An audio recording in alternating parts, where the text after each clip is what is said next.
When it comes to having a plethora of fun and interesting characters, My Hero Academia has no shortage of it. But with this many characters, there are only so much screen time each one could get, with only a handful holding some prominence within the story. Such is the case for one of Class 1A students, Shoji Mezo, aka the Tentacle Hero Tentacool. This is Anymanco 9000, a channel where we talk about content related to anime, manga, and other types of media, and in this video I'll be going over ways of how Shoji can be explored more within the series. By the way, in case you aren't caught up, beware of spoilers.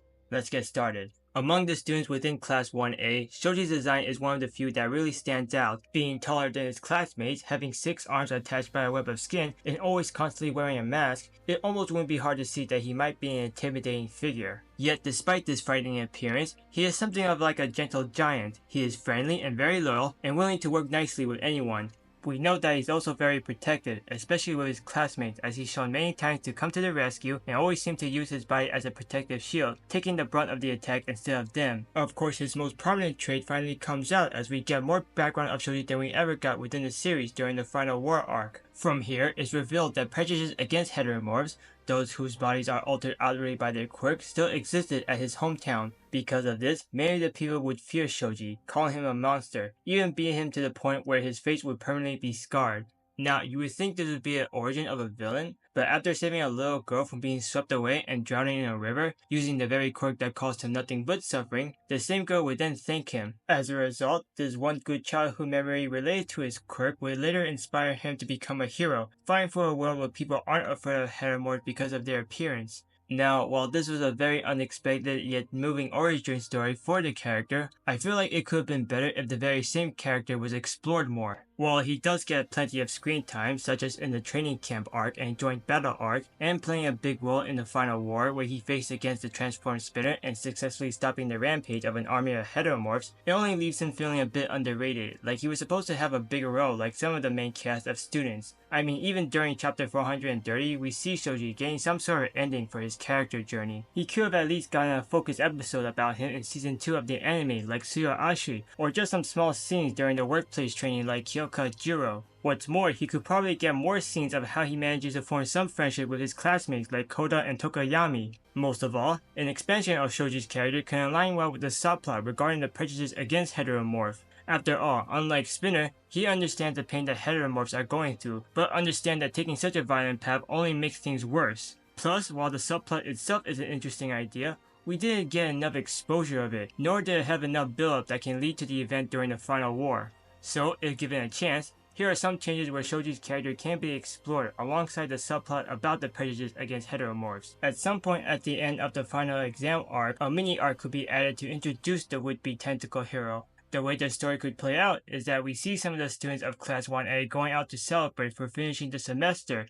They would then notice Shoji going to an unknown destination and follow him out of curiosity. Eventually, it will lead them to a building, where Shoji would then reveal to his classmates that it is a place to help out heteromorphs who have been mistreated due to their appearance over the years. Then, we will also get a small glimpse of what Shoji has been doing before joining UA, and his reason of becoming a hero, which would move the students to tears, further motivating each other to become great heroes. Next, an incident could occur where the Creature Rejection Clan, the same villainous cult who hates heteromorphs and was introduced in the My Villain Academia arc, would attack the building. And being the heroes in training they are, the students would try to help the heteromorphs inside the building, but they have to do it secretly since they don't have their hero license. Using Shoji's quirk to locate each cult member, the students were able to lead the cult members away from any heteromorphs, and thanks to that, a hero arrived on time to stop the cult. Once the conflict was over, Shoji would then show his appreciation for his classmates' help, and that's how the arc would end. I don't know about you, but I think this first change is a good way to know more about Shoji,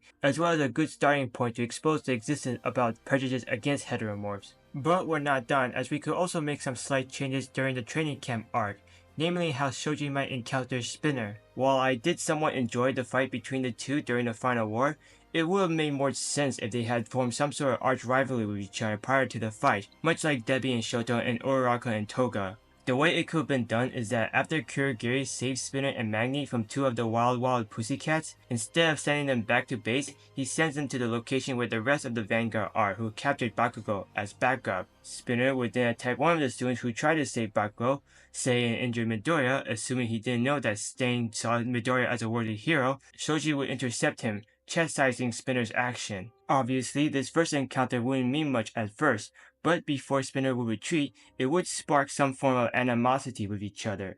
With that out of the way, Shoji's role pretty much remains the same until the Endeavor Agency arc, where the arc can not only be extended, but also show how the prejudice against heteromorphs will really start to play out. And the way this part of the arc can go is that he, Jiro, and Gang Arca will work together with the Endeavor Agency, investigating some unusual activities regarding the heteromorphs. Later, the heroes would then discover that the heteromorphs are being led by another group of heteromorphs who preach about the discrimination they face over the years and how it's time to fight back, all the while revealing that the one who will be leading them to victory is Spinner. Shoji, who couldn't accept this idea, speaks up and tries to convince them that what they're doing is wrong, but the preachers wouldn't accept it and then ordered their followers to get rid of Shoji and his group.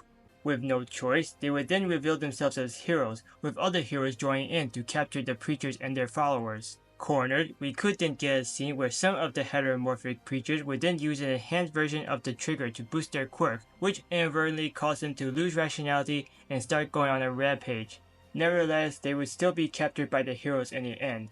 Though the situation finally calmed down, we would still see Shoji showing some concern at how the heteromorphs' anger are being taken advantage of, and though he realized he won't find any answers immediately, he would set his goal at stopping Spinner for leading them to a dark path. So, during the Paranormal Liberation War arc, while the story pretty much remains the same, a scene can be added where Shoji would confront Spinner about how the latter is leading the heteromorphs.